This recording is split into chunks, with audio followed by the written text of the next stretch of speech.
이는 보좌 가운데 계신 어린 양이 그들의 목자가 되어서 생명의 샘으로 인도하시고 하나님께서 그들의 눈에서 모든 눈물을 씻어 주실 것입니다. 아멘. 교회가 그리스도의 몸이랍니다.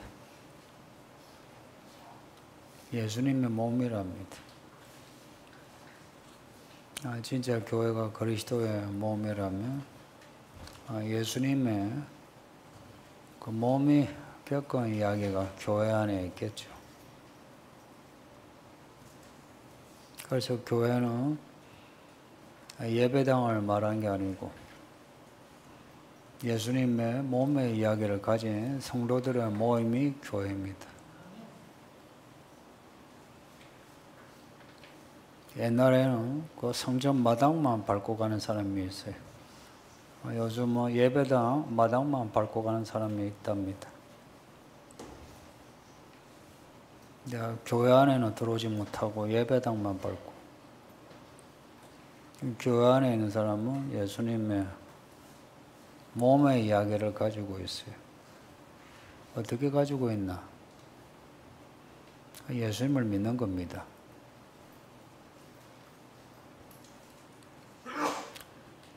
예수님이 나를 위해 죽으시고 나와 함께 하셔서 나를 이끄신다. 이거 믿는 거 어렵지 않거든요. 차라리 어려운 거 시켰으면 할 사람도 있을 건데 이렇게 쉬운 길을 주니까 오히려 사람들이 안 믿어요. 예수님을 믿는 거 진정성이 필요합니다. 성질이 들어와도 괜찮아요. 아직 술, 담배를 못 걸어도 괜찮고, 아직 야동을 봐도 뭐 괜찮고, 그거보다 더 중요한 거는, 예수님이 날 위해 죽으셨다. 이걸 처절하게 깨닫는 겁니다. 와, 내 죄 때문에 죽으셨다. 내가 죽일 놈이네. 내가 죽어야 하는데.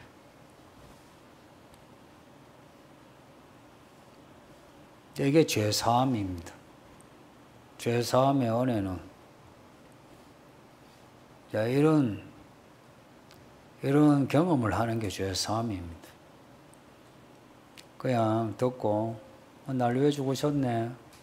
나 이제 예수 믿어 구원받았네. 하는 게 아니더라고요. 그런 줄 알았죠, 저도. 근데 성경을 읽으면서 아니란 걸 알게 되고, 엎드린 게 뭐지? 가난한 마음이 뭐지? 애통하는 마음이 뭐지? 모든 게 막연했어요. 그 막연한 그런 믿음, 그 믿음을 막연하지 않게 체험하는 데는 긴 시간이 필요했습니다. 그러니 성도님들 시간 걸려도 교회는 계속 다니세요. 제가 하나 잘한 게, 제가 좀 지금은 뭐 조금이라도 나아졌는데 예전에 참 성질 더러웠어요. 하기 싫은 거 아니에요. 그래서 교회를 안 다닐만 한데 끝까지 다녔어요. 그러니까 우리 어머니가 다니시니까. 저는 우리 어머니가 항상 불쌍했거든요. 한 여자가 그 남편 잘못 만나고, 그리고 이런 병 저런 병 앓고 사는 게 안 돼 보였어요. 그래서 뭐 어머니 가자는 데는 다 따라다니고, 항상 어머니 옆에 앉아가지고 어머니 이제 조는 저를 깨우고, 저도 또한 조는 어머니 깨우고, 서로가 졸았니 안 졸았니 그랬어요. 근데 교회를 계속 다니면서 정말 하나님이 계신 거 알게 되대요. 이 알미라는 게 교리로 내가 머릿속으로 아는 게 아니고 마음의 감동이더라고요. 마음의 감동이 되니까 기도가 나오대요. 기도하라 말 안 해도 기도가 나오대요. 스스로 엎드려서 기도하게 되고, 처음에는 1분도 하기 힘들어요. 5분이 되고 10분이 되고 1시간, 2시간도 되고. 사실 하루 종일 기도를 한다 해도 기도가 되더라고요. 그렇게 해서 성령을 주시더라고요. 그 과정을 통해서.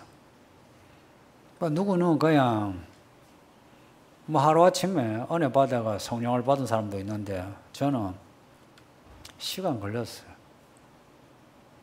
사람이 못나기도 하고 못되기도 하고 성령을 받는데 꽤 시간이 걸렸는데, 그래서 여러분에게 드리는 말씀이, 시간 걸려도 교회 열심히 다니고 성령 받아야 된다.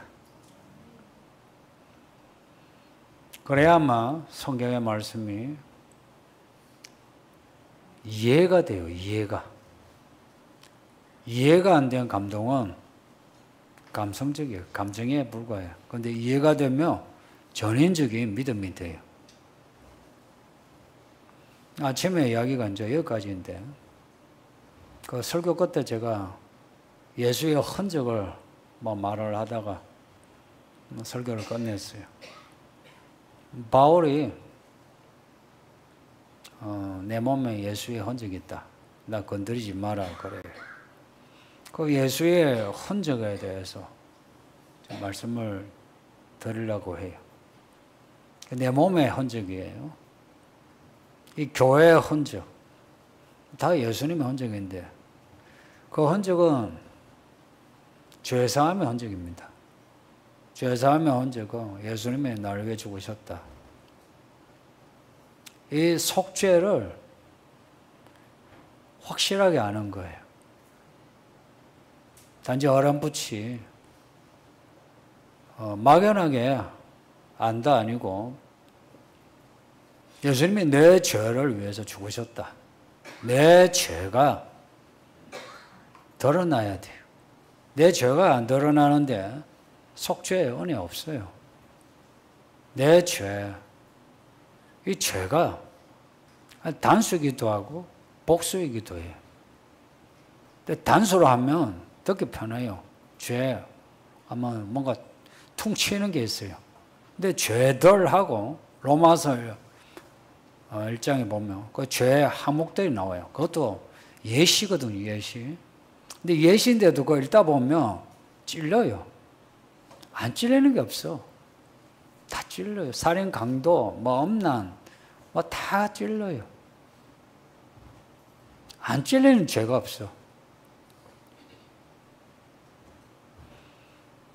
근데 죄사함의 은혜는 왜 죄로 퉁치는, 내가 회개했으니까 나 구원받았다 이게 아니고, 나의 죄들이 나타나야 돼. 내 죄들이 보여야 돼. 그래서 그 죄들을 하나하나 내 입으로 내가 고백하는 겁니다. 내 입으로 내가 고백하는 거예요. 죄를 회개하다 보면, 그걸 회개라는데, 회개하다 보면 잊어버린 죄까지도 생각나. 회개하지 않으면 죄는 잊어버리게 돼 있어요. 근데 회개하니까 생각에 꼬리를 물어. 자꾸 죄가 생각나. 야, 회개를 하면 할수록 회개가 또 나와. 아이러니하죠. 죄를 회개하고 나면은 뭔가 시원하게, 나 이제 죄 회개했으니까 나 이제 구원받았다 싶을 건데, 회개를 하면 할수록 나는 구원받지 못할 죄인 같은. 그래서 절대 죄인의 자신을 발견할 때 예수님의 십자가 은혜가 얼마나 큰지, 그 은혜를 감사하고 찬양하게 되는 겁니다. 예전에는 그 부흥회, 교회에서 부흥회나 기도원에서 예수의 죄 피밖에 없네. 그 찬송 지겨웠어요.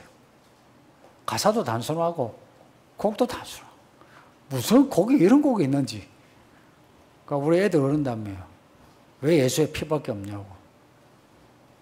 근데 죄사함의 은혜를 받으면 그 가사가 정말 아름다운 가사라. 예수의 피밖에 없네.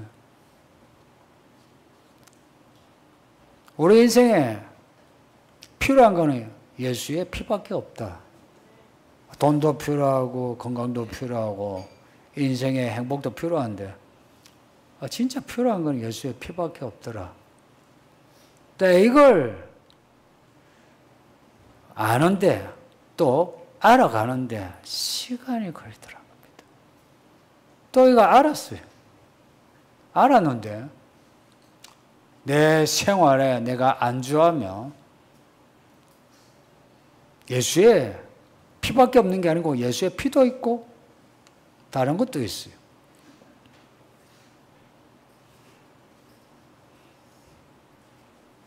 이 예수의 흔적은 십자가의 흔적을 가졌으면 그러면은 이제 우리가 속죄를 죄사함을 받았으면 이제는 죄와 이제 반대되는 말의 의입니다. 이 의는 하나님의 말씀으로 우리에게 나타나는데 그러면 죄사함을 받은 사람은 하나님의 말씀을 따라 살아야만 해요. 말하자면 귀신이 뭔가 청소돼 가지고 쫓겨나왔어. 근데 들어가려고 하니까 청소가 되어 가지고 혼자 들어가기 뭐해. 그래서 더 센 귀신 놈들을 데리고 7마리 데리고 들어간 거라. 그랬더니 들어가죠. 해서 그 사람이 예전보다 더 귀신으로 악해졌더라. 죄가 심해졌더라는 겁니다. 우리가 죄사함을 받아 마음이 약간 정리되죠, 그렇죠?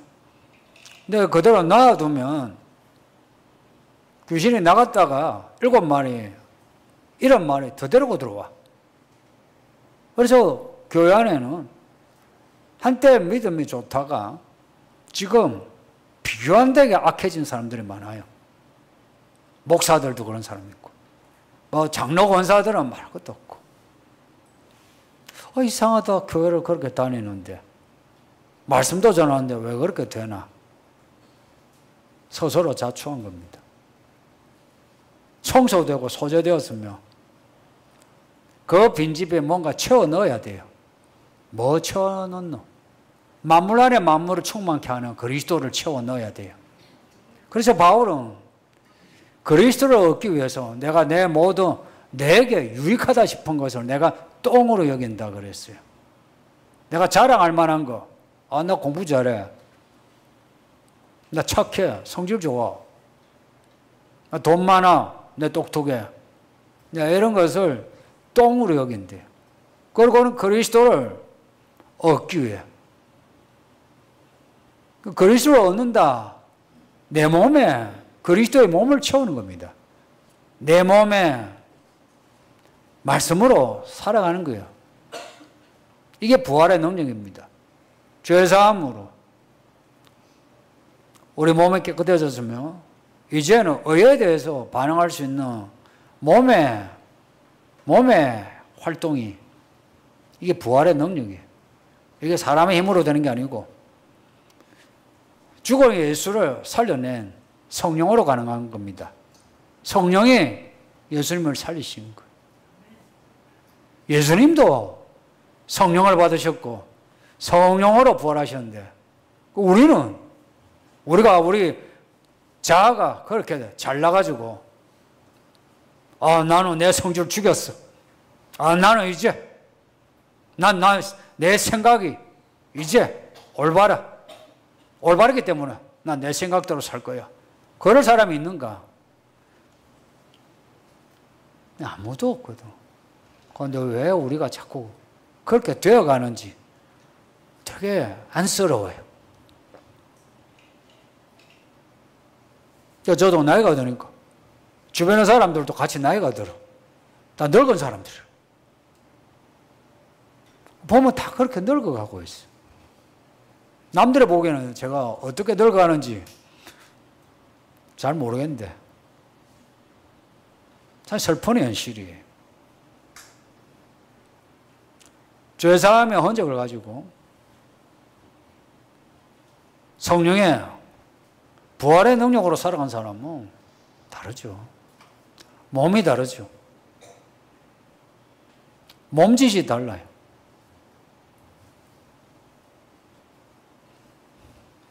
그 몸이 예전에 그 몸은 그 몸인데 그 몸의 이야기가 달라져요.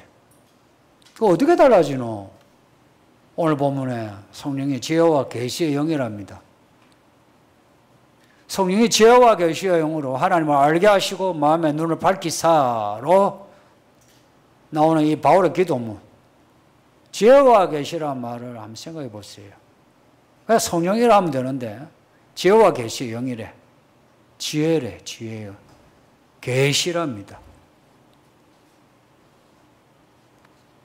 성경에서의 지혜는 사람들의 지혜와는 완전히 다른, 사람의 지혜는 땅에 속하고 하나님의 지혜는 하늘에 속한, 하늘과 땅 차이예요.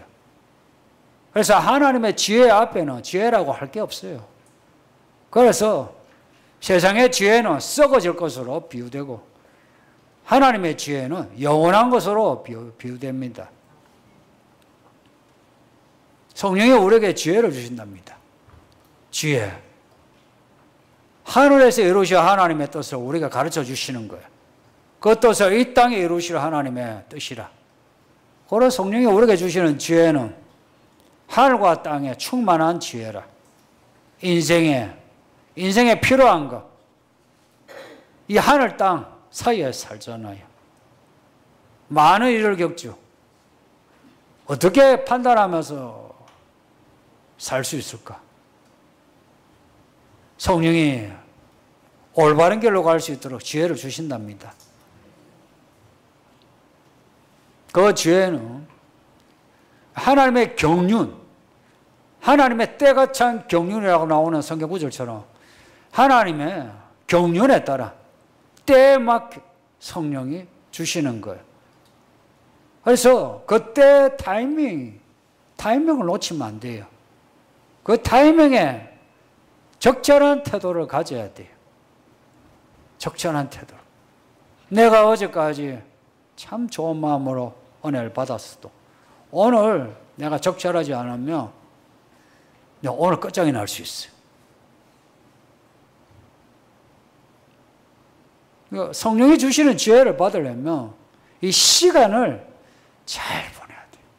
시간. 아침에 말씀드린 것처럼 삽질한 것처럼 뭐 성경을 읽는데 출애굽기 레위기를 읽다 보면 그 이야기 뭐가 조각모로 몇 규비에 뭐 만들고 또 읽은데 조각모로 몇 규비에 뭐 만들고 읽다 보면 이걸 읽으면 내가 무슨 유익이 있지?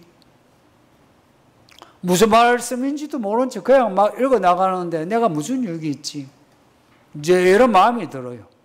또 선지서를 읽으면 어제 읽은 말씀, 오늘 읽은 말씀하고 뭐가 다르지? 이사야 읽다가 예레미야 읽으면 뭐가 다르지? 이사야서하고 예레미야서 비교가 됩니까?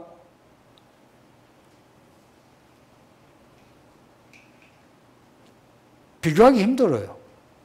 그러면은 하나만 읽지. 왜 이사야서도 하고 예레미야서도 읽어야 되느냐? 이제 이런 마음이 들어요. 이게 삽질이에요. 근데 우리 하나님이 가장 좋아하는 게 한 걸음 한 걸음 따라가는 걸 좋아하십니다. 왜냐? 우리 하나님은 다 가지고 계시거든. 다 가지고 계시는 하나님이 우리를 보실 때에, 저울로 잴 때에 말씀을 듣느냐, 순종하느냐, 이걸 보시지. 우리가 가지고 있는 지식이나 재능, 돈, 이런 걸 보지 않으신 거라. 그러니까 우리가 한 걸음 한 걸음 잘 따라가느냐, 따라가면은 삽질하는 것 같아도 어느 날 샘물이 나와요. 실패 없는 우물파기라. 실패 없어요. 믿음으로 사는 인생은 뭐 가끔 실수는 있죠. 그러나 인생이 절대 실패하지 않는다. 그리고 계시는 지혜보다 더 신비해요. 계시란 말은 요한계시록 이렇게 나오는데 구약에서는 이상, 비전 뭐 이렇게 나와요. 꿈과 환상으로도 나오고. 계시는 감추어진 것을 드러내는 거예요. 감추어진 것. 누가 감추었노? 하나님이 감춘 거예요. 사람이 감춘 거는 공부하면 나타나요. 아니면 돌을 닦으면 깨달아져요. 그러나 하나님이 감춘 거는 공부를 해도 알 수 없고 돌을 닦아도 알 수 없어요. 하나님이 감춘 거는 하나님이 드러내셔야 돼. 하나님이 뭘 감췄노? 요한계시록을 보면 감춰진 걸 나타내는데 이게 7인의 이야기예요. 7인이 뭐고 하니까 하나님의 때에 따라 하나님이 이 땅에 퍼붓는 재앙들이라. 사건들이에요. 계시는 도를 깨닫는 이가 아니고 사건입니다. 일들입니다. 이 사건을 우리에게 나타내신 이유가 뭐냐 하니까 그 사건은 잘 준비해서 재앙이면 재앙을 면하라. 그리고 기회면 그 기회를 놓치지 말고 기회를 잡고 올라가라. 그게 계시입니다. 그런 계시에서 믿음의 사람들은 그 계시로 깨달아 지혜를 가지고 기회를 잡아 출세했어요. 요셉이 그렇게 했고 다니엘이 그렇게 됐어요. 그러나 계시를 받았음에도 그냥 무시한 사람, 그 계시에 사건이 일어날 때에 전부 다 무너졌어요.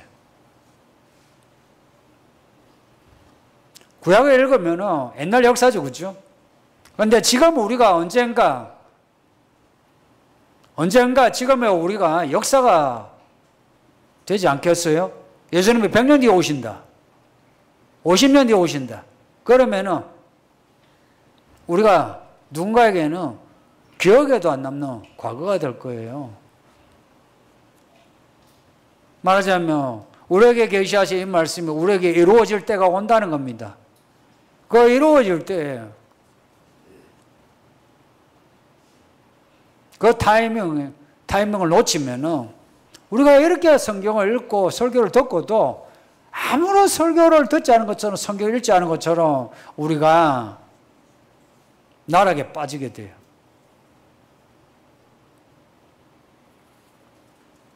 그러지 않으려고 우리가 이렇게 교회 오는 겁니다. 그러지 않으려고. 교회 오는 이유는 살기 위해서 오는 겁니다. 제가 설교를 한다고 해서 이렇게 진지한 게 아니고 평소에도 그렇습니다. 살기 위해서. 소극적으로는 살기 위해서. 적극적으로는 하나님의 일을 하기 위해서.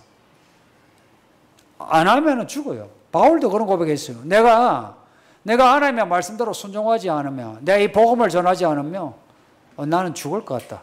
그래서 나 죽지 않으려고 내가 복음을 전한다. 그랬어요. 근데 교회에 와서 이 지혜와 계시를 받으려면 뭐 해야 하느냐? 교회 딱지가 뭐 생기도록 하는 말인데 성경을 읽어야 돼요. 기본 중에 기본이 성경을 읽어야 돼요.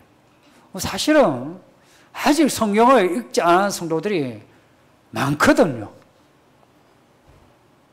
이 성경 읽기는 뭐 큐티지, 그 본문 한 본문 한 번 읽고 이걸 이야기하는 게 아니고 성경을 쭉 읽는 거 말합니다. 그러니까 성경을 읽지 않을 때에 그 사람의 몸의 이야기는 항상 딱 정체되어 있어요. 고여 있다. 물이 고이면 썩어요.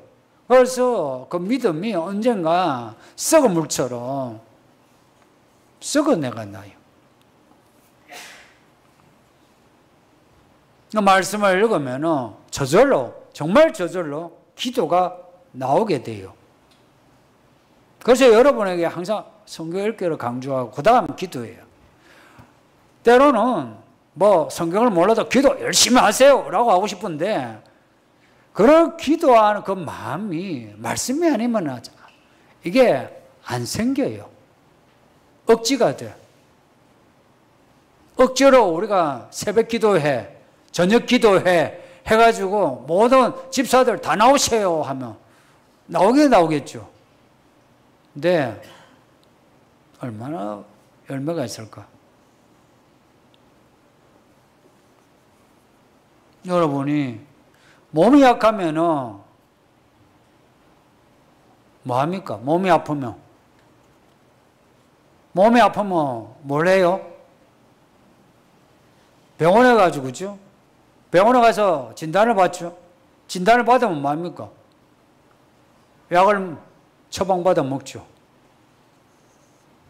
이 몸이 믿음으로 살 만큼 건강하지 않은 몸을 가진 성도들은 진단을 받아야 돼요.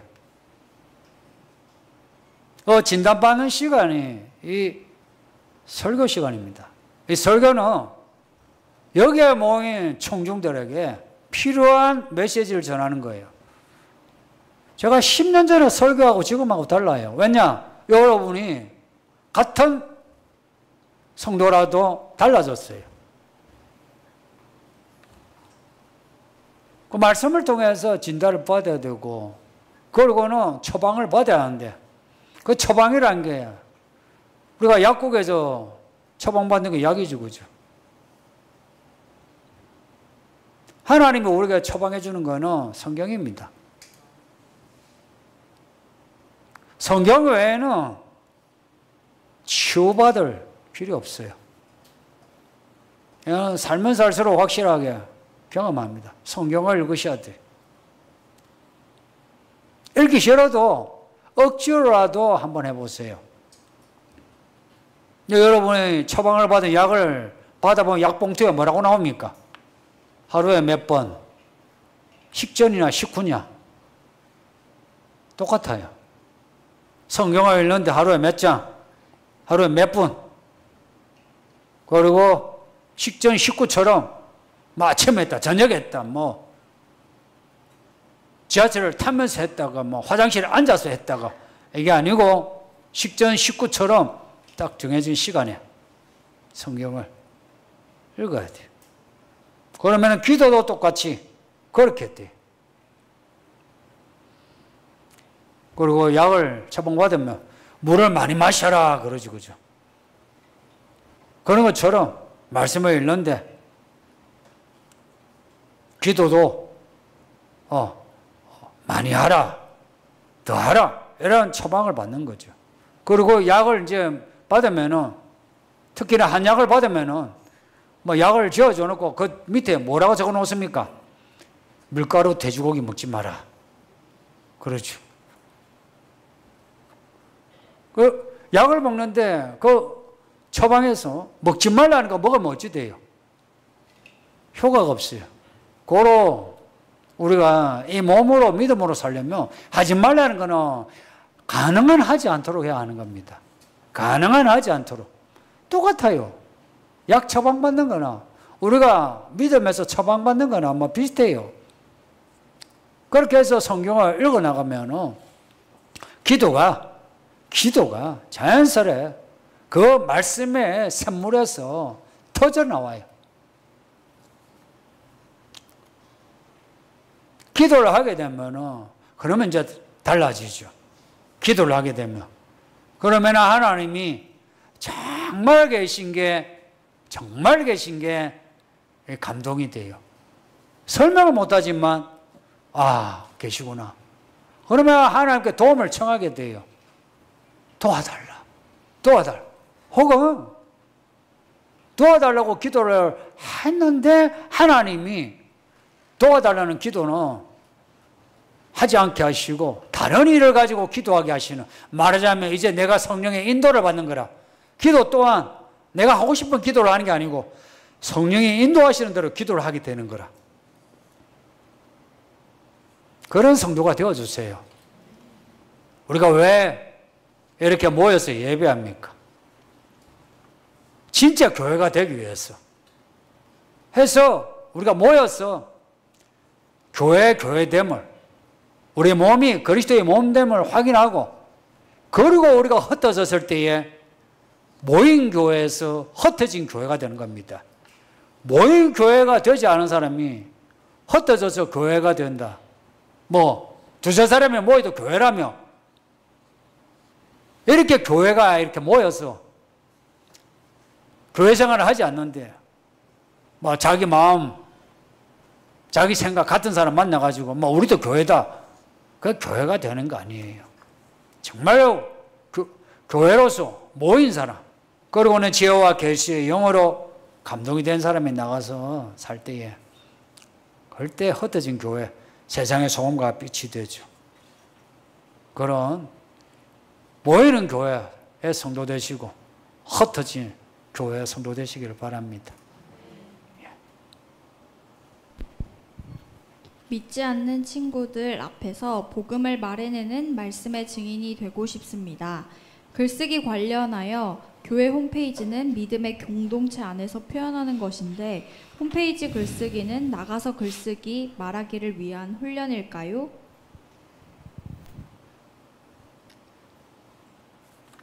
제가 한 몇 주간 글쓰기를 강조하는데,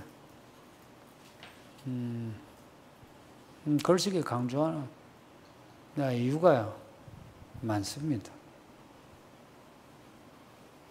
그동안 교회에서 배운 거, 또 여러분이 성경을 읽고 은혜 받은 거,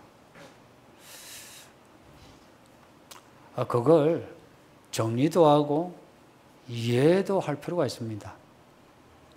정리도 하고 그걸 그렇구나 하고 이해를 할 필요가 있는 거예요. 말하자면 글쓰기를 통해서 새로운 사실을 발견해요. 그게 왜 필요하냐?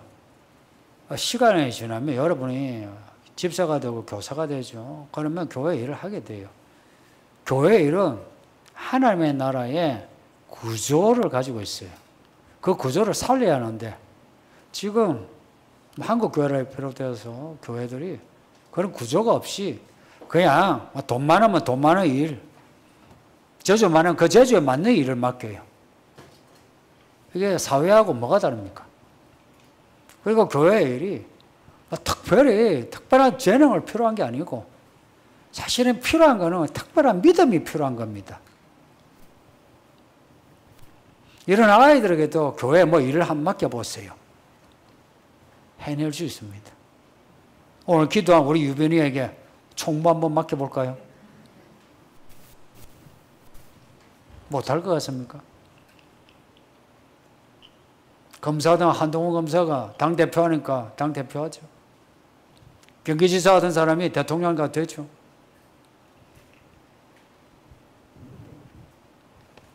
의외로요, 사람들 할 수 있는 역량이 커요. 근데 교회 일은 그걸 할 수 있는 역량으로 하는 게 아니고 믿음으로 하는 거예요. 그러니까 이 믿음이 성경 이야기 아니에요. 왜 이렇게 기록이 되어 있어요? 이거는 글이라, 그리고 지식이라, 그리고 파고들면 많은 지혜가 있어. 그리고 더 파고들면 계시가 있어. 또 더 파고들면 하나님이 계시오. 그래서 글 속에는 내가 글을 쓰므로 이해와 함께, 그리고 글을 쓰면서 내가 더 깊은 하나님의 지혜와 계시를 알아가는 겁니다. 그러면 글을 혼자 쓰고 일기장처럼 자기가 그렇게 하면 되지. 굳이 이걸 사람들에게 보여주려고 글을 쓸 필요가 있느냐? 성경은 보여주려고 기록된 책입니다. 믿는 사람은 복음을 전해야 돼요. 복음을 전해야 돼요. 그래서 믿는 자의 글쓰기는 그냥 글 잘 쓰는 사람의 글쓰기하고 달라요. 예를 들어서 수필가가 뭐 예를 들어 홈페이지 글을 써라 해보세요. 아주 감동적으로 읽기 좋게 잘 써요. 아, 정말 이 참 글 잘 써네. 그 글 잘 써내야 하는 거하고 은혜가 되네 하고 이게 같은 말일까요? 달라요. 그냥 글 잘 쓴 사람이 있어요. 근데 글 잘 써는 글을 잘 써란 말이 아니고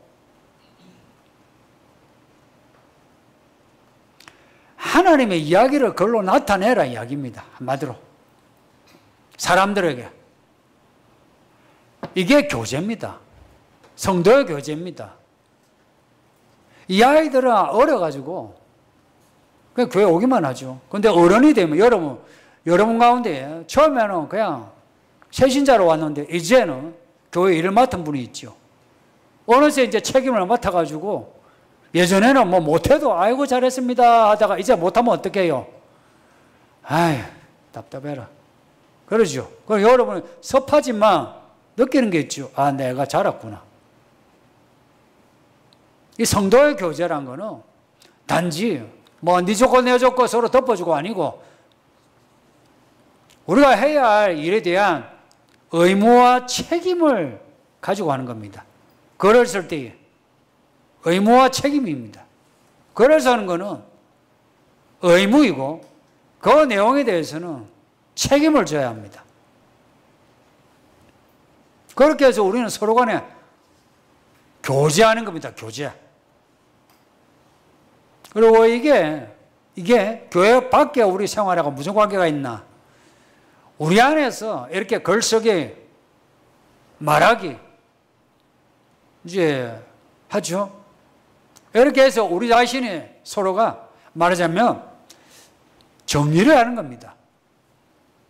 여러분 글을 쓰는데 여러분의 독창적인 내용을 글로 쓸 수 있나요? 독창적인 글을 못 써요. 이게 초신자가 독창적인 말을 하고 독창적인 글을 쓰지. 말하자면 자기 생각을 잘 표현 못해요. 조심스러워요. 맞아요. 그거 조심해야 돼요. 내 독창적인 생각으로 말하는 사람을 뭐라고 합니까? 사이비 이단이라는 거예요. 그래서 이 교회 안에 글쓰기를 통해서 바깥에 말을 하는 말의 내용을 우리가 정리를 하는 거예요. 말의 내용을. 누군가 그랬어요. 유명한 철학자가. 언어는 존재의 집이라고. 무슨 말인지 여러 감은 잡히죠. 뭐 설명을 못해도 그 언어를 통해서 그 사람이 어떤 사람인지 나타난다고. 그러니까 우리의 언어를 정리정돈하는 거 되게 필요해요. 근데 이런 이제 내용은 내가 하나님의 나라에 대한 관심을 가질 때에 이런 내용이 이렇게 뭔가 이거 좀 들어와요. 근데 관심이 없으면 지금 제가 하는 말이 조금만 지루해요. 여러분 지루하십니까? 아니면 좀 들을만 합니까?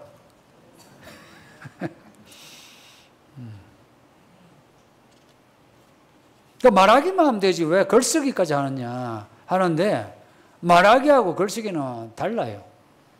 언어의 문제지만 달라요. 공간과 시간에서 완전히 달라요. 말하기만 잘하면 되는데 하는데 아니에요. 왜 성경이 말만 아니라 이렇게 언어로 나오겠어요? 기록이 됐겠어요? 그러면 또 이제 순서를 매기면 말하기가 우선입니다. 하나님이 말씀하신 거 사람이 기록한 거죠. 말하기가 우선이에요. 내 글쓰기를 이야기하는 거는 말하기 그거 훈련을 하고 글쓰기는 이제 교회 일꾼으로 좀 정리정돈 해달라 그런 바람입니다.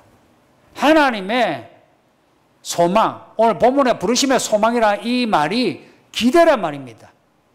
이 엘피스라는 이 헬라가 기대란 말이에요.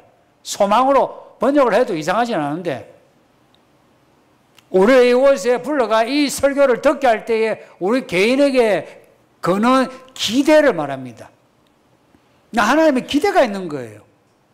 그 기대는 제가 여러분에게 가지는 기대와 그렇게 다르지 않다고 봅니다. 그래서 여러분은 말하기도 잘해야 돼요. 그 말하기 연습할 수 있는 상대가 부부가 제일 좋아요. 그리고 목장의 사람들. 만일에 부부간에 말하기를 연습하면 부부간의 관계가 어떻게 될까? 나빠질까요? 좋아질까요? 좋아질 수밖에. 교회 안에 성도들 간에도 말하자면 긴장이 필요해요. 그 긴장이 싫다면 뭐 어쩔 수 없어. 나 좀 편하게. 근데 진정한 자유는 책임이 따를 때 자유가 진정한 자유가 돼요. 책임 없는 자유는 그 자유는 그 방임이요. 그건 뭐라 해요?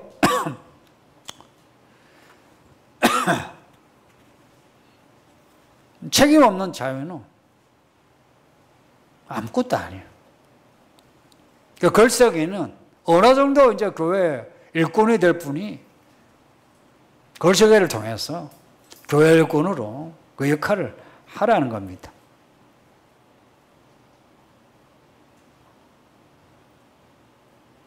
내 질문에 대해 답이 됐는지. 예, 끝에 감사합니다 해놨는데. 저도 감사합니다. 이런 진지한 질문을 이렇게 해주시니 정말 감사합니다. 이런 이야기를 설교 안에서 넣으면, 설교 안에 넣으면 지겨워요. 근데 이렇게 질문을 하시니까 제가 질문에 대해서 답을 하게 되는 거고. 예, 또 질문이. 백투 예루살렘을 표방하는 교회들을 심심치 않게 볼 수 있습니다. 이들의 교회 생활과 바울이 가르친 바람직한 교회 생활에는 어떤 차이가 있을까요?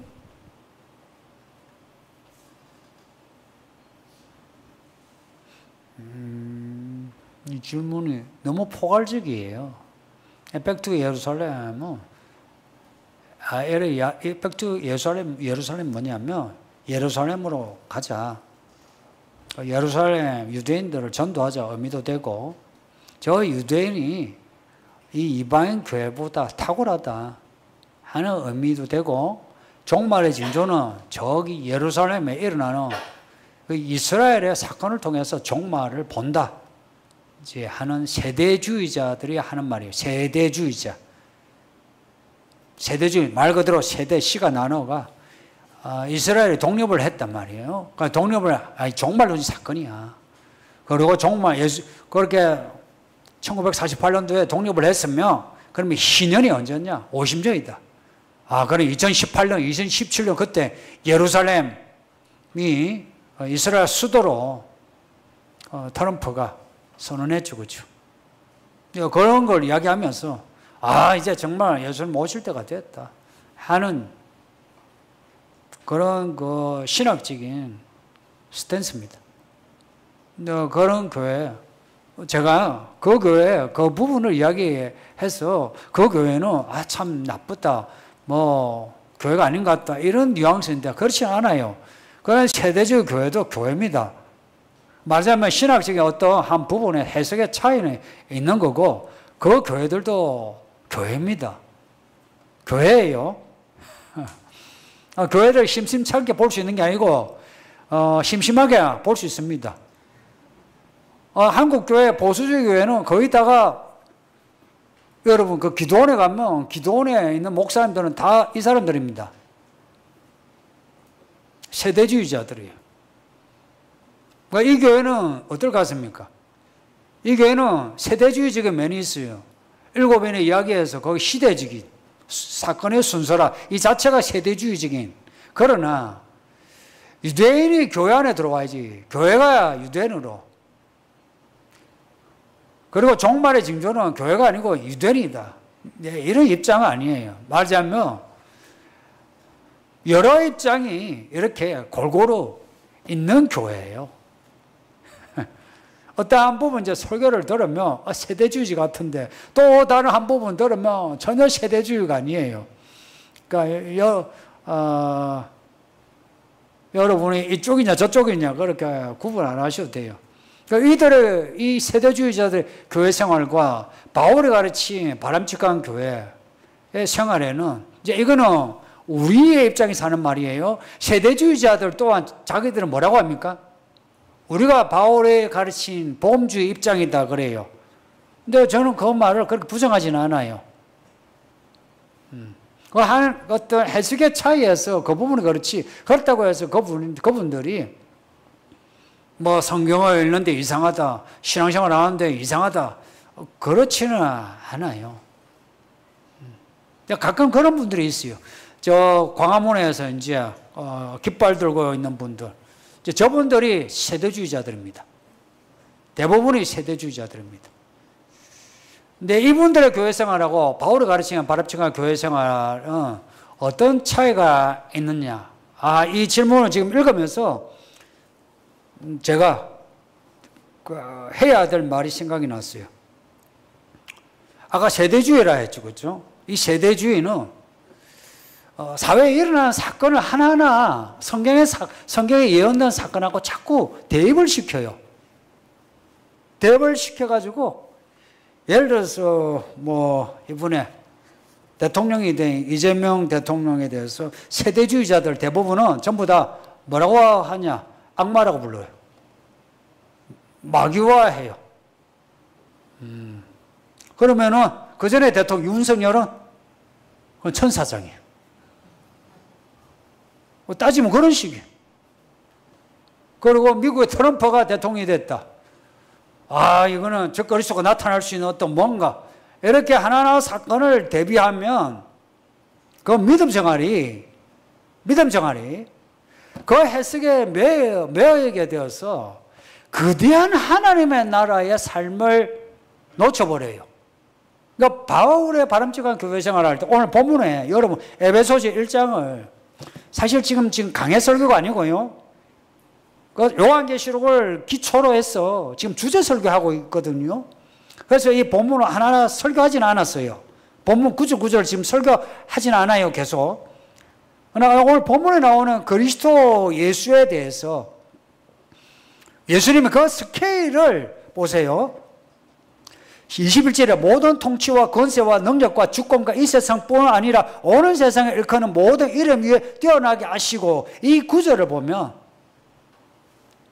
예수님의 그 스케일은 이런 러시아, 우크라이나, 미국, 중국 아니면 중동 이 사건의 스케일을 넘어서는 스케일이에요.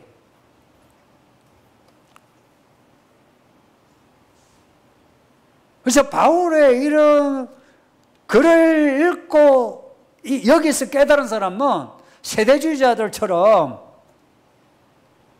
뭐 윤석열이 대통령이 될 때는 우와 하나님의 승리라, 이재명 될 때는 이제 종말이다, 이런 식의 반응을 하지 않아요.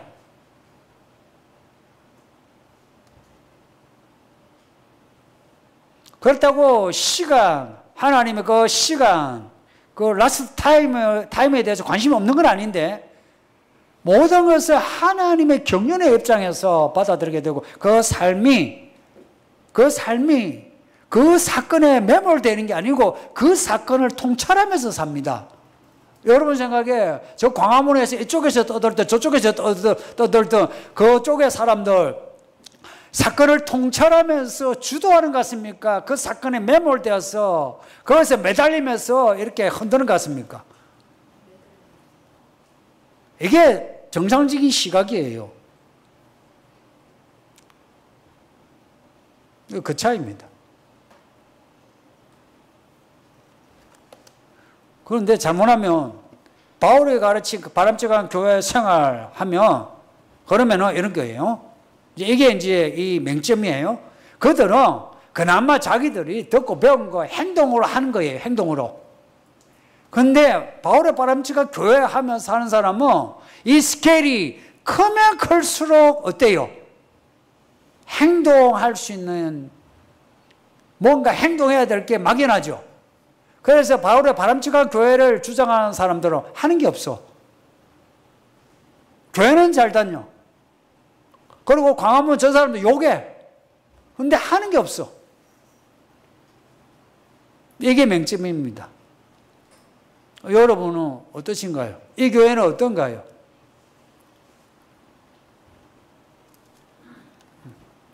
백투 예루살렘을 표방하지는 않는데 그러면 바울의 가르친 바람직한 교회를 지향하고 있는데 무슨 차이가 있느냐?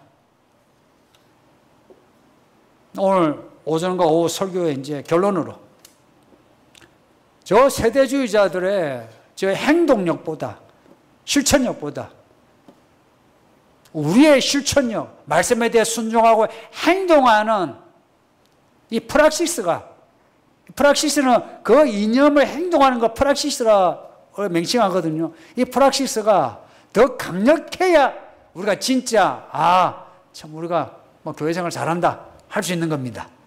그런 성도가 됩시다. 예. 말씀 생각하면서 우리 짧게 한 1, 2분 같이 기도하겠습니다. 아버지 하나님 감사합니다. 주의 말씀 읽고 듣게 하셨으니 말씀대로 살게 해주세요. 예수 그리스도 그 십자가 은혜 알게 하사 죄사함 받게 하시고 성령을 받아 지혜와 계시로 모든 것을 통찰하며 분석